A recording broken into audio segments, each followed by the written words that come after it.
My name is Robin Walker and I am 34 years old, running a multi-million-dollar tech company that I built from scratch.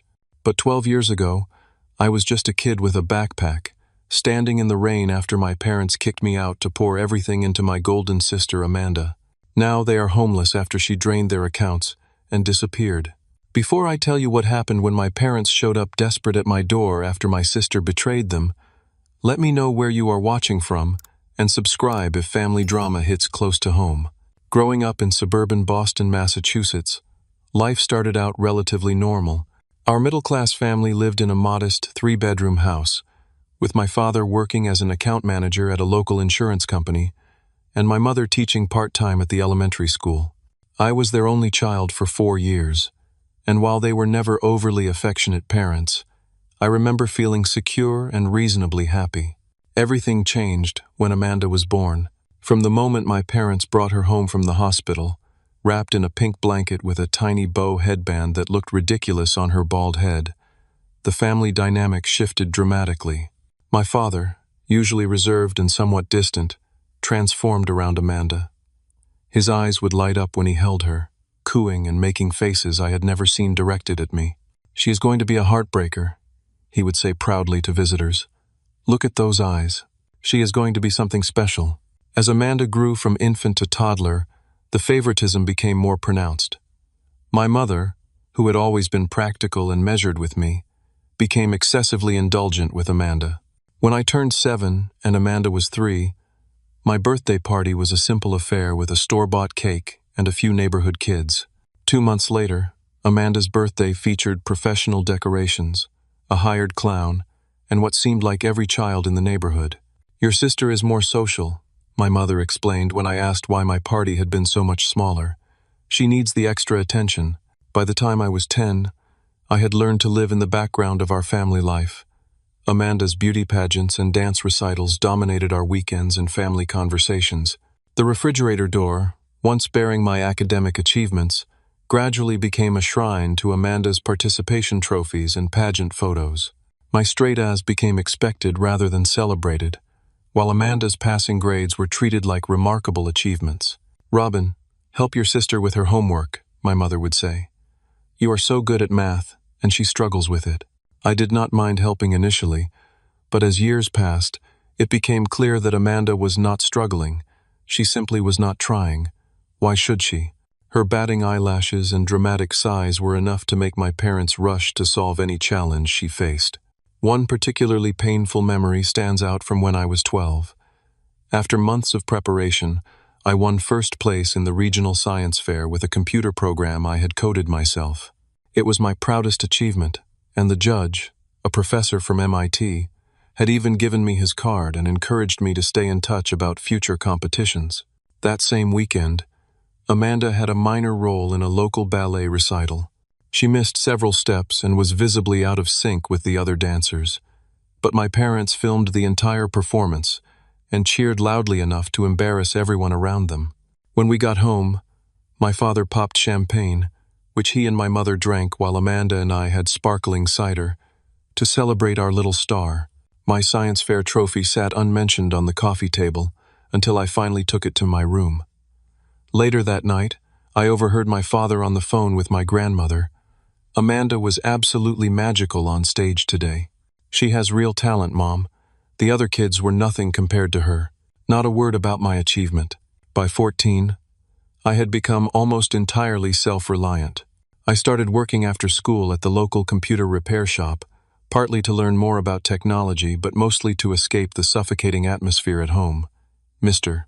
Grayson, the shop owner, became more of a mentor to me than my father ever was. He taught me not just about fixing computers, but about business ethics and self-respect. "You have got a good head on your shoulders, kid," he would say, "and hands that know what they are doing. That combination will take you far." I started saving money, sensing even then that I would need it to forge my own path. While my parents drained their accounts funding Amanda's modeling lessons, pageant costumes, and career development workshops of questionable legitimacy, I was building my own safety net, dollar by dollar. At 16, I created my first app, a simple program that helped local businesses schedule and track employee hours. It made $500 in its first month. I never told my family about this success, knowing somehow that it would either be dismissed or somehow redirected to benefit Amanda. Instead, I reinvested the money into better equipment and books on programming. The final blow to any illusion of parental fairness came during my junior year of high school. I had been researching colleges, focusing on computer science programs with good scholarship opportunities. One evening, I overheard my parents discussing finances in hushed tones at the kitchen table. "We will need to use some of Robin's college fund," my mother was saying. "The modeling agency says Amanda needs professional photos and runway training if she is going to make it in New York after graduation." "What about Robin's school?" my father asked, though his tone suggested he already knew the answer. "Robin is smart. He will get scholarships," my mother replied dismissively. "Besides, Amanda's opportunity is now. She cannot wait, or she will miss her window. Robin can always take a gap year, or go to community college first." I stood frozen in the hallway, a cold realization washing over me. The college fund my grandparents had started for me when I was born, the one my parents had supposedly been contributing to all these years, was being sacrificed for Amanda's modeling pipe dreams. That night, I made a decision. I would excel so dramatically that I would not need their support. I would find a way out on my own terms.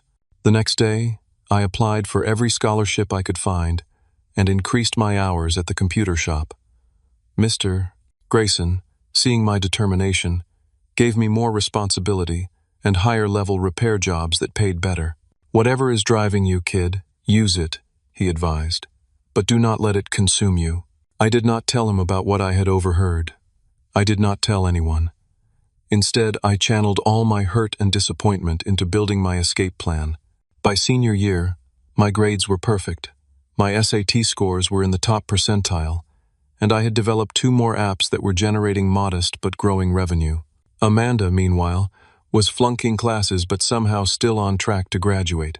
My parents hired tutors for her and repeatedly met with school administrators to ensure special accommodations for their uniquely gifted daughter. The contrast could not have been more stark. I succeeded despite their neglect, while Amanda struggled despite their excessive support. The foundation was being laid for the inevitable breaking point that would come all too soon. High school graduation day should have been one of the proudest moments of my life. After years of hard work, I was graduating valedictorian with a full scholarship to Massachusetts Institute of Technology.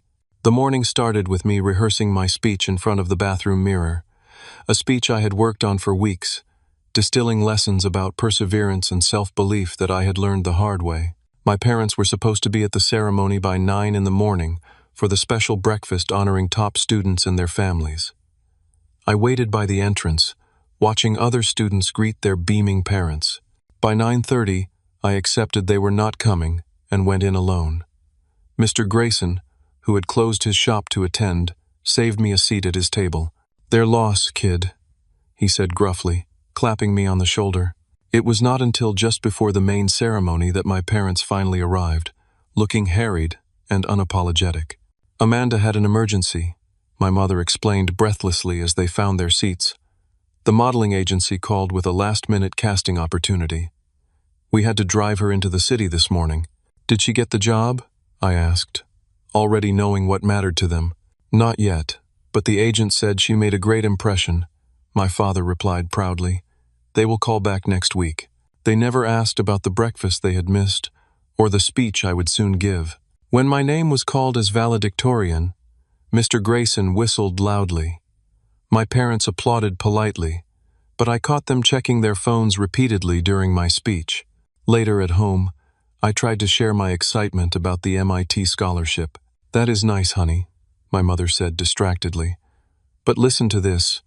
Amanda might have a chance at a modeling contract in New York." The entire evening became about Amanda's potential career, with my father already talking about apartments in Manhattan and how they might need to invest in her future. My full ride to one of the most prestigious technical universities in the world was a footnote in the family narrative. That summer was tense and lonely. I worked 2 jobs, mornings at the computer shop and evenings at a local restaurant, saving every penny for expenses the scholarship wouldn't cover. Meanwhile, Amanda flitted between casting calls and shopping sprees, each one funded by my increasingly debt-ridden parents. In July, I discovered just how far they had gone to support Amanda's ambitions. A letter from the bank arrived while my parents were driving Amanda to yet another audition.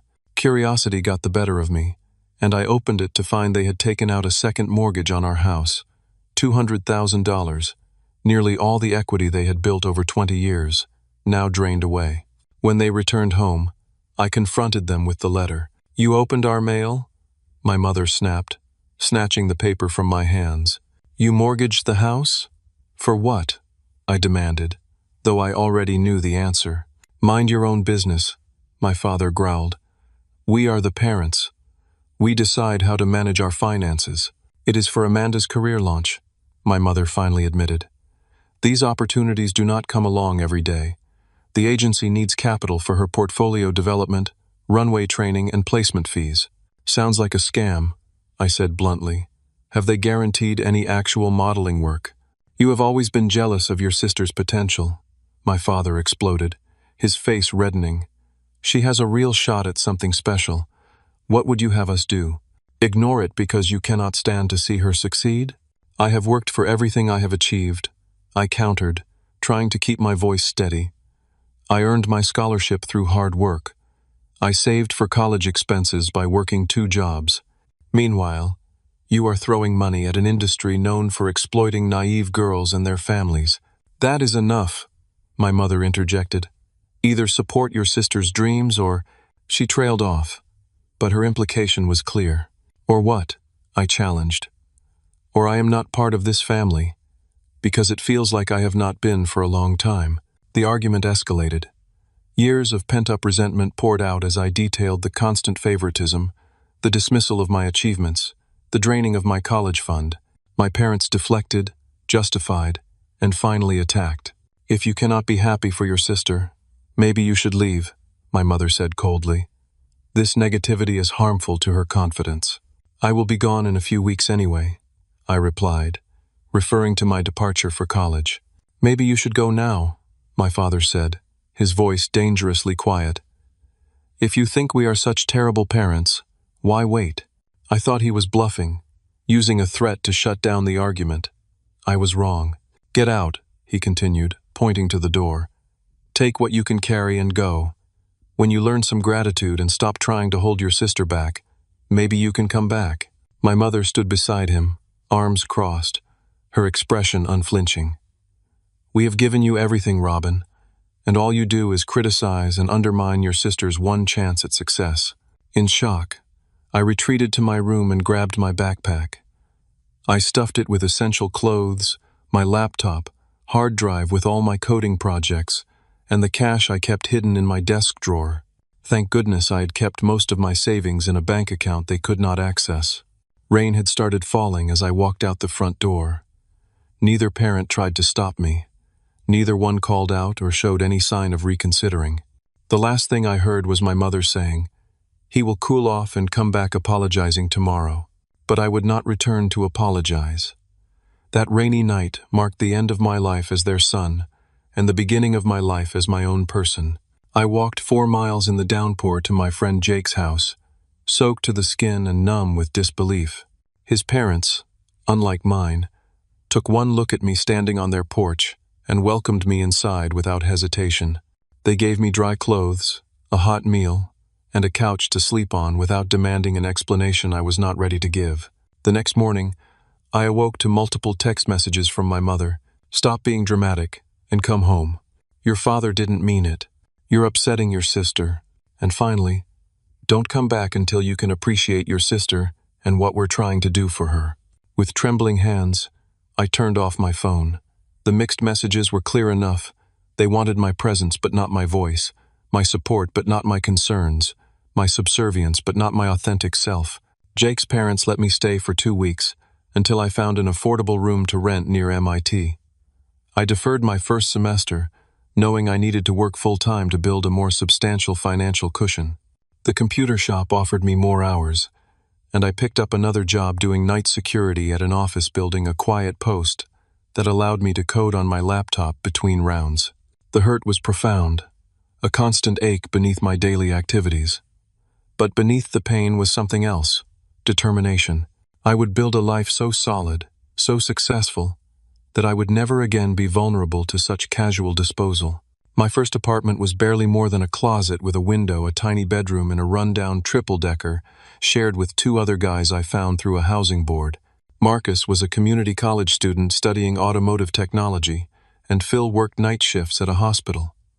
Between their odd hours and my double jobs, we rarely saw each other, which suited me fine. The rent was $300 a month. Utilities included, expensive for what it was, but within my budget if I worked 50 hours weekly. My routine was grueling but purposeful. Mornings and early afternoons at the computer shop, evenings coding, and overnight security shifts 3 times a week. I slept in 4-hour blocks whenever I could fit them in. On Sundays, my only true day off, I would collapse into near hibernation, waking only to eat and occasionally shower before falling back into exhausted sleep. What kept me going was the app I was developing, a streamlined inventory management system for small businesses. Mr. Grayson let me test early versions at his shop, providing invaluable feedback. 6 months of relentless work later, I had a functioning product ready for market.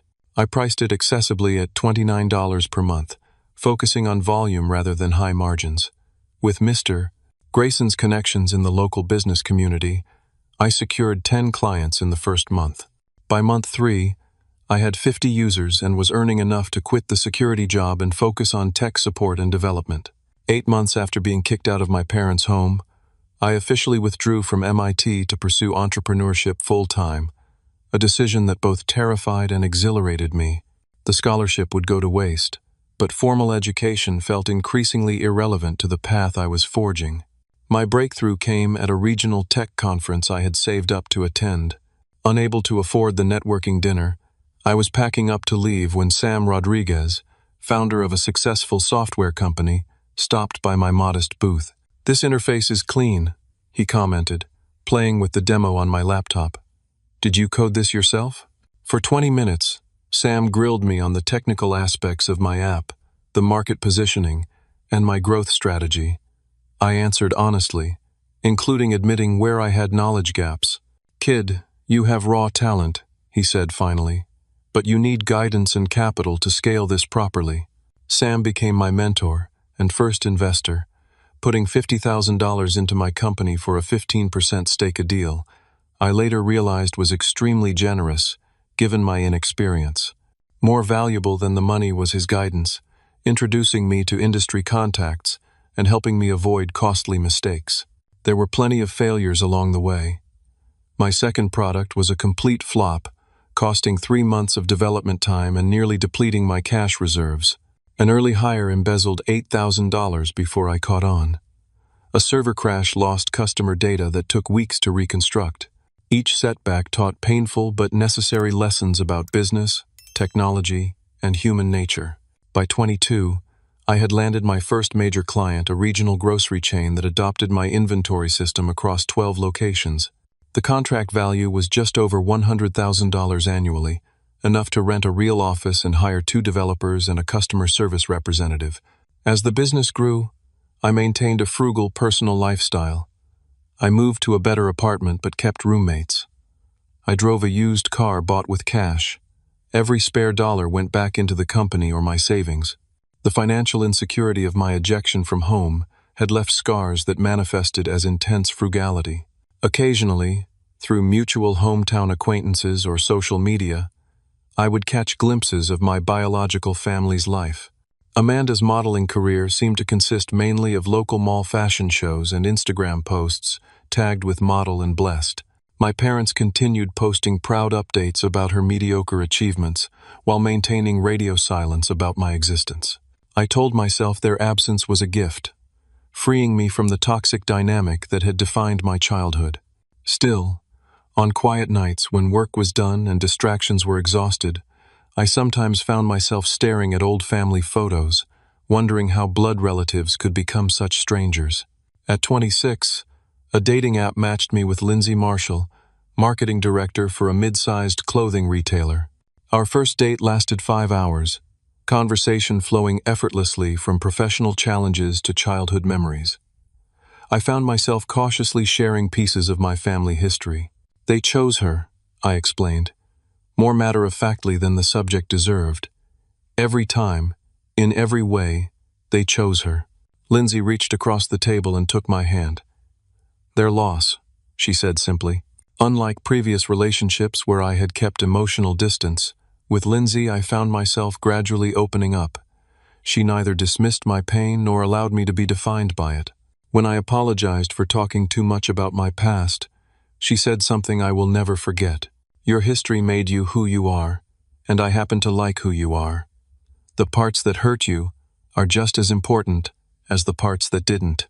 2 years into our relationship, my company hit 50 employees and moved to larger offices in a downtown high-rise. We had expanded beyond inventory management to comprehensive small business software solutions, with annual revenue approaching $4 million. I bought my first home, nothing ostentatious, but a comfortable 3-bedroom house in a good neighborhood with a dedicated office space. Lindsay moved in, bringing warmth and personality to rooms I would have left Spartan. We talked about marriage, children, the future we wanted to build together. For the first time, I began to envision a family of my own, one based on mutual respect and genuine affection, rather than competition and conditional love. Sometimes I wondered if my parents knew about my success. Boston's tech scene was small enough that my company had been featured in local business publications. Did they ever Google their son's name? Did they ever regret their choice? I told myself it did not matter. I had built this life without them. Their approval or regret was irrelevant to who I had become. Then came the call that would shatter my carefully constructed detachment and force me to confront the family I had tried to leave behind. The company's 5th anniversary party was in full swing: open bar, live band, gourmet catering. Employees and their families mingled with clients and industry contacts in the art gallery we had rented for the occasion. Lindsay had organized everything perfectly, and I was making the rounds, thanking team members for their contributions to our success. My phone buzzed with an unknown number. I normally would have ignored it during such an event, but something prompted me to step outside and answer. "Is this Robin Walker?" The voice was vaguely familiar, but not immediately placeable. "Speaking. Who is this?" "It is Mark. Your cousin? Aunt Judith's son." Mark and I had played together at family gatherings as children, but had lost touch after my parents' rejection. His call was so unexpected that it took me a moment to process. "Mark. Hi. It has been a long time. Look, I am not sure if I should be calling, but there is some family stuff going on. Bad stuff." A cold knot formed in my stomach. "What kind of stuff?" "Your parents remortgaged their house again, took out every penny they could get. They gave it all to Amanda for some investment opportunity in Europe. She left 2 weeks ago with the money. Now she is not answering their calls, and her social media accounts have gone dark." The knot in my stomach tightened. "How much money?" "Everything they had. The house, retirement accounts, credit cards maxed out. Mom says it is close to $400,000. I leaned against the gallery's brick wall, struggling to process this information. After all these years of blind devotion, Amanda had apparently taken their money and run. Part of me wanted to laugh at the cosmic justice. A larger part felt an unwelcome twinge of concern for the people who had thrown me away. "Why are you telling me this?" I asked Mark. "They are in denial right now, still making excuses for her. But they are going to lose the house, Robin. They have nothing left." I thought you should know. "Thank you for calling," I said mechanically, ending the conversation as quickly as possible. Back inside the gallery, Lindsay immediately sensed something was wrong. I waited until we were home to tell her about Mark's call and my conflicted feelings. "They made their choices," I said, pacing our living room. "They chose her over me at every turn. Now she has taken them for everything. It is almost poetic." Lindsay watched me carefully. "What are you thinking of doing?" "Nothing. Why would I do anything? They kicked me out. They have not contacted me in 12 years. Because despite everything, they are still your parents," she said gently. "And I know you. You will torture yourself wondering if they are okay." She was right, of course. Even after a restless night, I could not shake the situation from my mind. I decided to investigate from a distance, rather than contact my parents directly. I hired David Mercer, a private investigator recommended by our company's security consultant. His instructions were straightforward. Locate Amanda in Europe, determine what she had done with the money, and assess my parents' financial situation without alerting them to my involvement. 2 weeks later, Mercer delivered his report. Amanda was living in Monaco, photographed on yachts and in casinos with a rotation of wealthy older men. There was no sign of business investment, just luxury shopping, 5-star hotels, and exclusive clubs. Meanwhile, my parents had received their first foreclosure notice. My father was trying to find higher-paying work at 61, while my mother had taken a second job at a department store. The most telling detail in Mercer's report was a conversation he overheard at their house while posing as a mortgage consultant. When he gently suggested Amanda might have misled them, my mother became defensive.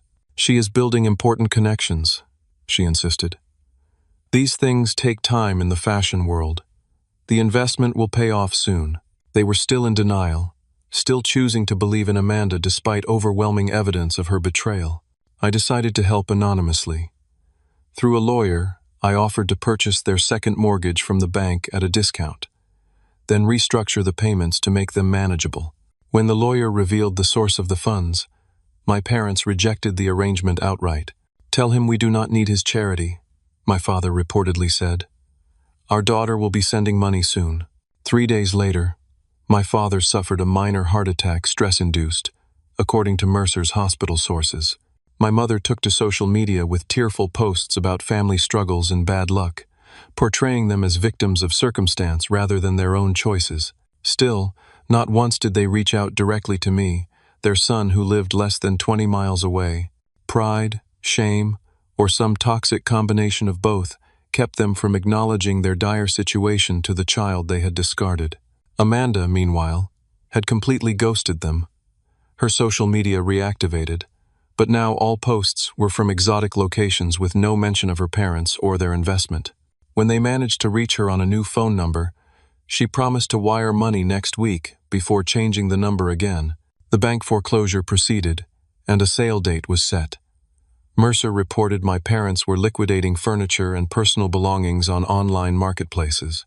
My mother's posts became increasingly desperate, vaguely referencing needing a miracle without specifying their circumstances.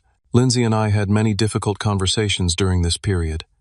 She supported whatever decision I made, but worried about the emotional toll of re-engaging with the family that had hurt me so profoundly.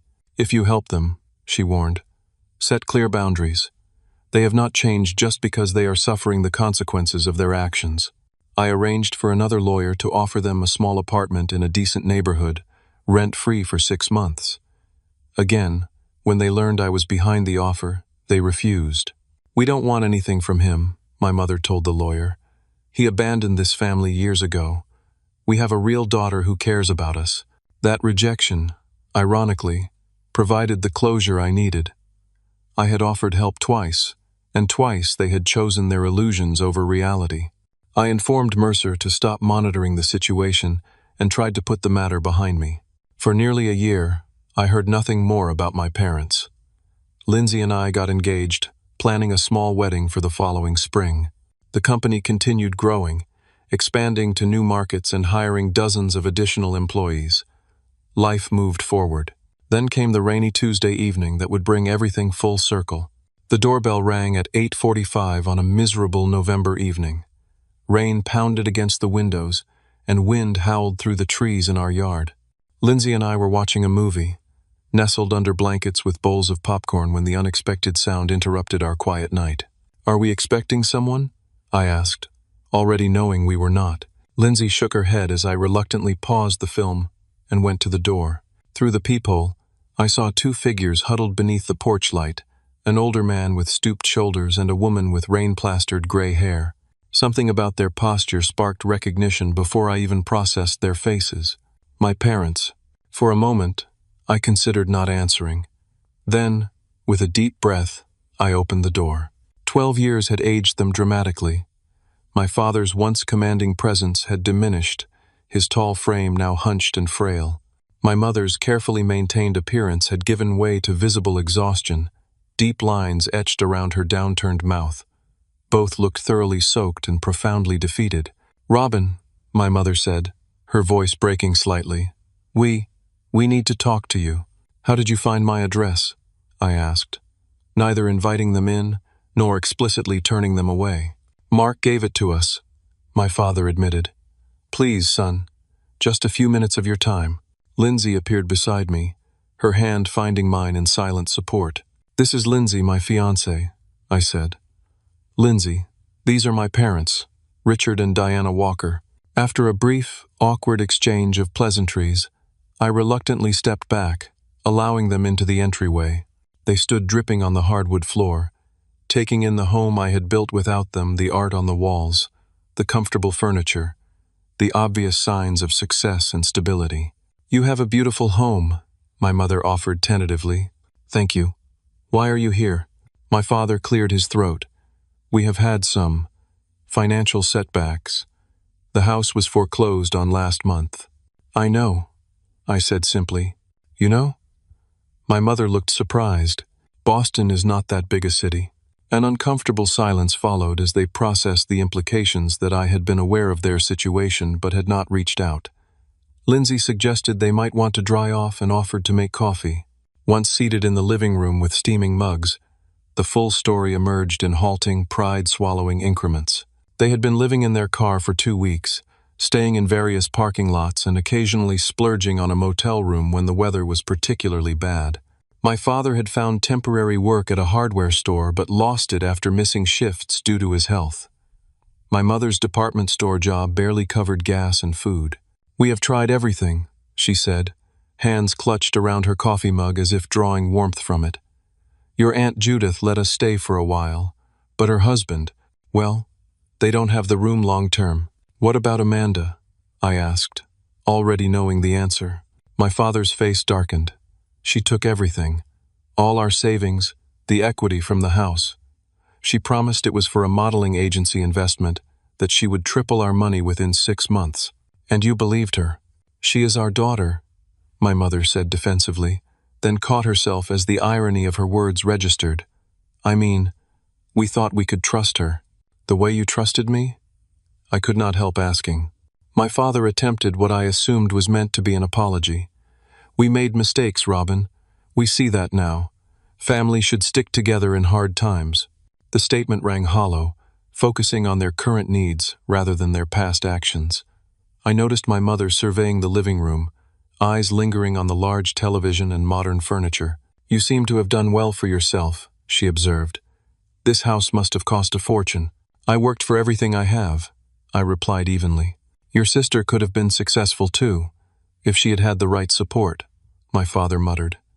"That agency took advantage of her." Lindsay, who had been quietly observing, raised an eyebrow at this persistent blindness. I squeezed her hand in appreciation of her restraint. "What exactly do you want from me?" I asked directly. My mother shifted uncomfortably. "We thought, maybe we could stay here for a while, just until we get back on our feet. Your house is certainly big enough." "We're family," my father added, as if that single word should erase 12 years of absence. The audacity was breathtaking. No real acknowledgement of how they had treated me, no genuine apology, just an expectation that I would welcome them with open arms now that their golden child had abandoned them. "This is a lot to process," I said carefully. "I need time to think about it." "We could help around the house," my mother offered quickly. "I noticed your kitchen could use some organization." Lindsay stiffened beside me, and I felt a surge of protective anger at the implied criticism of our home. I suggested they stay the night in our guest room, giving everyone time to rest and consider next steps. As Lindsay prepared the room, my parents continued making comments that revealed their unchanged perspective. If only everyone had supported Amanda properly. My father lamented while examining the framed article about my company on the wall. She had real connections in the industry. "Those modeling agents promised such big returns," my mother added. "How were we supposed to know they weren't legitimate?" During dinner, a simple pasta dish Lindsay quickly prepared. My father made an offhand remark that finally broke my composure. "You always were practical, Robin. Not creative and visionary like your sister, but steady. I guess that turned out okay for you." Lindsay set down her fork with deliberate care. Robin built a multi-million-dollar company from nothing. He employs over 70 people. His practicality has changed lives and created value in ways your daughter's vision never did. My father flushed. I didn't mean. I think, I interrupted. It is time for everyone to get some rest. We can talk more tomorrow. That night, Lindsay and I had an intense whispered conversation in our bedroom. They haven't changed, she observed. They're still idealizing Amanda and minimizing you, even after everything she did to them. I know, I sighed. But they're sleeping in their car, Lindsay. Whatever they did, I can't just throw them back on the street. You're a better person than they deserve, she replied, kissing my forehead. In the morning, my mother's comment about Lindsay's career choice, suggesting it was nice she had a hobby job when she had a successful fiancé, was the final straw. I asked Lindsay to give me time alone with my parents, then calmly requested they leave. Leave? My mother repeated incredulously. Where are we supposed to go? That's not actually my problem, I replied. But I won't have you disrespect Lindsay in our home. We're your parents, my father protested. You can't just throw us out in the cold. The irony of his statement hung in the air between us, unacknowledged by anyone but me. I'll help you find a place to stay, I said finally. But it won't be here. We'll talk tomorrow about what that help might look like. As they gathered their few belongings, their shock at not receiving an immediate financial rescue was palpable. They had come expecting the son they had discarded to provide instant salvation without apology, without growth, without even basic courtesy toward the woman I loved. The pattern of toxic entitlement remained unchanged, even when they had nothing left but the clothes on their backs. That night was one of the longest of my life. Lindsay and I talked until 3 a.m, weighing options, examining my obligations, if any, to the people who had ejected me from their lives, and discussing what healthy boundaries might look like. You don't owe them anything, Lindsay reminded me repeatedly. But I know you'll torture yourself if you do nothing. I can't be like them, I admitted. I can't just turn my back completely. Then help on your terms, not theirs. By morning, I had a plan, one that would offer genuine assistance while protecting my own well-being. I researched affordable senior housing options, spoke with a financial counselor who specialized in retirement age crises, and made some preliminary calls to potential employers willing to consider older workers. I met my parents at a diner near the motel where I had paid for them to stay the previous night. My father's expression was cold and defensive. My mother's alternated between wounded and calculating. Both clearly expected me to offer our home after thinking things over. I've made some decisions about how I can help, I began after we had ordered coffee. I'm prepared to rent a small apartment for you for 3 months and help you get back on your feet. My mother's face lit up until I continued. There are conditions. You'll need to attend financial counseling sessions I'll arrange and pay for. You'll both need to find jobs. I have some leads for positions suitable for your experience and age, and you'll need to create a sustainable budget with the counselor's help. Conditions? My father's voice rose. We're not children, Robin. We don't need you controlling our lives. These aren't controls, they're boundaries, I replied evenly. I'm offering help that promotes independence, not dependence. After everything we did for you growing up, my mother interjected tearfully. This is cruel, Robin. We're your family. We need you to take care of us now. You kicked me out at 18 with a backpack, I reminded her, keeping my voice level. You drained my college fund for Amanda's modeling fantasies. You haven't contacted me in 12 years. And when you finally did come to me, it was only because you needed something. We made mistakes, my father admitted grudgingly. But holding that against us now is just vindictive. This isn't about vengeance, I explained. It's about breaking unhealthy patterns. I'm offering real help more than you offered me, but I won't enable behaviors that got you into this situation.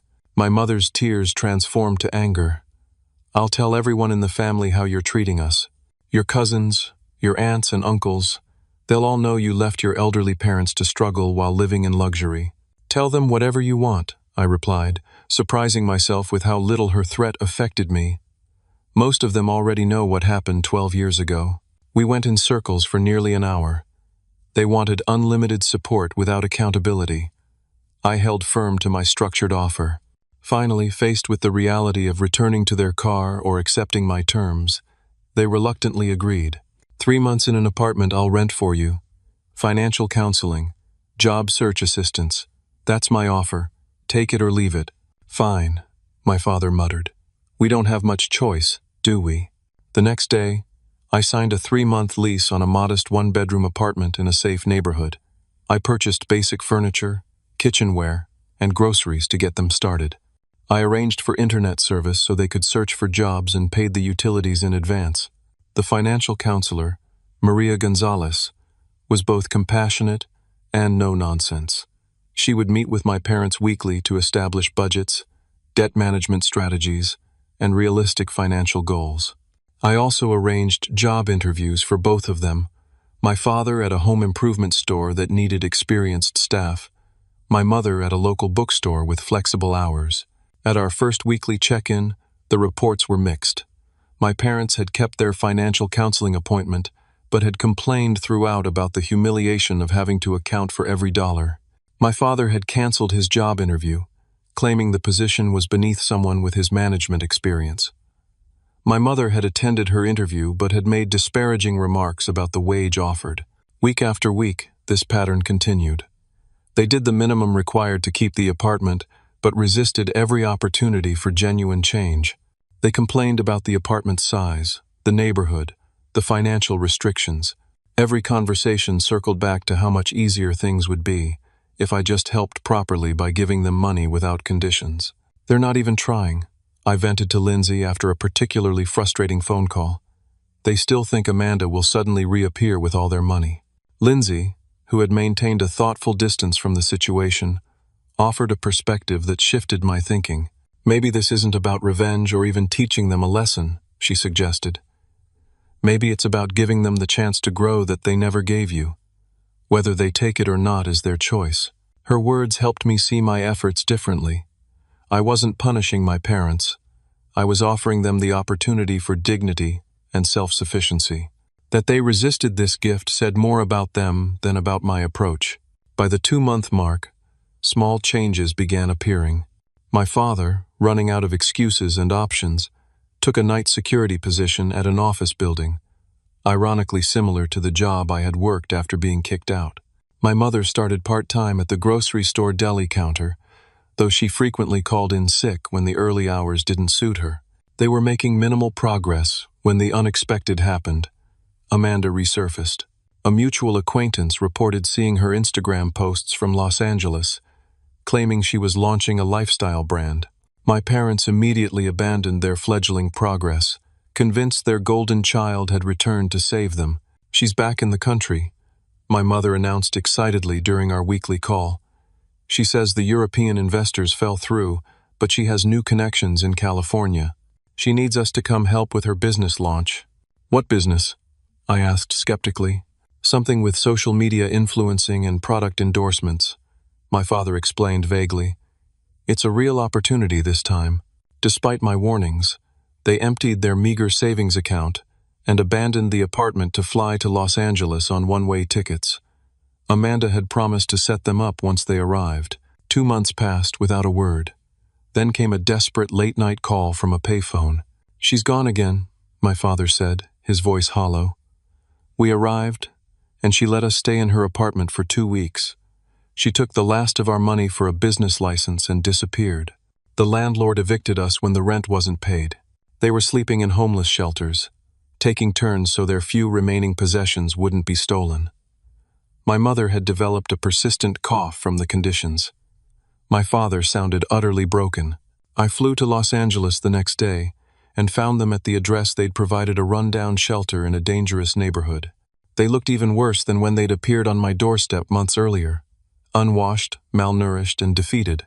Back in Boston, I arranged one final form of help. I met them at a coffee shop near my office, a folder of papers between us on the table. This is my last offer, I said without preamble. I found a small studio apartment and paid 6 months' rent in advance. I've arranged interviews at 3 different places willing to hire you, despite your age and spotty work history. I've included contact information for social services that can help with longer-term housing and medical care. I slid the folder across the table. After this, I'm done. Not because I want revenge, but because continuing to rescue you isn't helping either of us. My father stared at the folder for a long moment. When he finally looked up, something had changed in his eyes. "We really messed up with you, didn't we?" he said quietly. All those years, it was the first genuine acknowledgement I had heard from him. "Yes," I replied simply. "You did. I was so convinced Amanda was special that she just needed the right opportunity," he continued. "I couldn't see what was right in front of me all along." My mother reached across the table, her hand stopping just short of touching mine. "We were wrong to put you out that night. Wrong about so many things. I don't expect you to forgive us, but I am sorry, Robin. Truly sorry." The apology I had once longed for now felt almost anticlimactic. I had built a life without their approval or love. Their recognition, while healing in some small way, couldn't undo the years of rejection. "Thank you for saying that," I replied after a moment. "I hope you'll use this opportunity to build something sustainable. Not for my sake, but for your own." We parted with a fragile truce, not reconciliation, not forgiveness, but perhaps the beginning of mutual respect. I had given them the tools to rebuild. Whether they used them was their choice. 1 year later, my father called with unexpected news. He had been promoted to shift supervisor at the hardware store, where he had been working steadily since accepting my final offer of help. My mother had maintained her position at a small bakery and had recently started taking community college classes in bookkeeping. They had moved from the studio apartment I had secured into a one-bedroom place. They had found themselves modest but clean and within their budget. They were, for perhaps the first time in their adult lives, living within their means and planning for their future rather than fantasizing about miraculous windfalls. "We're not wealthy," my father acknowledged during one of our now monthly phone calls, "but we're making it on our own. That means something." The transformation wasn't immediate or complete. They still occasionally mentioned Amanda, though the mythologizing had stopped. They had accepted finally that she had used and abandoned them, just as they had once discarded me. Lindsay and I welcomed our first child, a daughter named Eliza, that spring. After much discussion, we invited my parents to visit their first time in our home since that rainy night 2 years earlier. The reunion was awkward but peaceful. They brought a handmade blanket for the baby and behaved as respectful guests rather than entitled parents. "She's beautiful," my mother whispered, holding Eliza carefully. "You're going to be wonderful parents. We're going to love her unconditionally," I replied pointedly. "And we're going to celebrate whoever she becomes, not who we want her to be." My mother nodded, tears in her eyes. "That's exactly right." As they prepared to leave after their brief visit, my father pulled me aside. "I want you to know something," he said, his voice rough with emotion. "What you did setting those boundaries, refusing to just bail us out, it was the right thing. It forced us to grow up, even at our age." "I'm glad it helped," I replied, somewhat surprised by his insight. "The best revenge you got wasn't leaving us homeless," he continued thoughtfully. "It was becoming a better person than we taught you to be." His words stayed with me long after they left. In refusing to abandon them as they had abandoned me, in offering structured help rather than enabling their dysfunction, I had indeed found something more satisfying than revenge. I had broken a family cycle of favoritism and conditional love. Lindsay and I spoke often about the lessons we had learned from this painful chapter. As Eliza grew and we considered having more children, we remained vigilant against unconscious favoritism or conditional affection. "Every child needs to know they're valued for exactly who they are," Lindsay would say, watching our daughter explore her world with fearless curiosity. "Not for what they achieve or how they make us look," I would add, thinking of all the science fair trophies that had never earned my parents' genuine admiration. Amanda resurfaced occasionally on social media, always with a new venture, a new look, a new persona.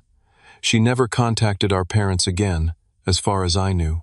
I felt pity rather than satisfaction at her apparent inability to form lasting connections or build anything of substance. My relationship with my parents evolved into something I never could have imagined. Not close, not warm, but respectful and occasional. They had earned a place at the periphery of my life, through their belated growth, not through biological entitlement.